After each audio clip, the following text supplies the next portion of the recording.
হয় বন্ধুসকল, এইবাৰ কি হৈছে, যিহেতু আমাৰ গহপুৰ অন্তৰ্গত গমেৰী ব্ৰহ্মপুত্ৰৰ ঘাটলৈ যিহেতু বিগত বছৰ যিহেতু কৰোণাৰ কাৰণে ইমান বিসৰ্জন নহ'ল, কিন্তু এই বছৰ যিহেতু অকণমান মানুহৰ সমাগম তথা ভিৰ বাঢ়িছে, সেয়েহে দেখা গৈছে কি প্ৰকৃতিৰ অকণমান জটিলতাৰ বাবে যি ব্ৰহ্মপুত্ৰৰ ঘাটলৈ যোৱা পথটি, সেই পথটিৰ প্ৰথমতেই আমাৰ কি হ'ল, পানী নলাৰ জমি আছিলে। সেয়েহে জমি থকাৰ ফলত কি হ'ল, গোটেইবিলাক আৰু যাব পৰা নাই আৰু একে একে কৰি পেলাই এয়া আহি আছে। এইটো হ'ল আপোনাৰ শান্তি আছিলে, আপোনাৰ জাগৃতি ক্লাবৰ আছিলে বাৰু।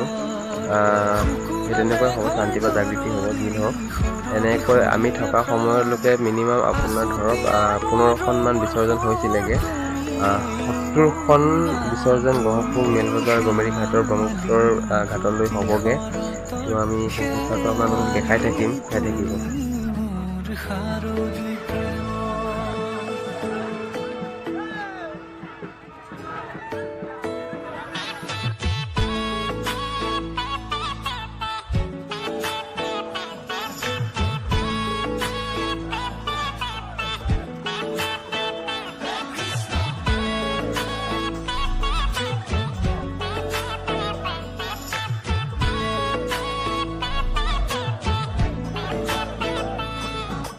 শেৱালি তুমি আহিবা শাৰদী কুঁৱলী হৈ, শেৱালি তুমি যাবাগৈ কুঁৱলী শিক্ষিত হৈ, শেৱালি তুমি আহিবা শাৰদী কুঁৱলী হৈ, শেৱালি তুমি যাবাগৈ কুঁৱলী শিক্ষিত হৈ।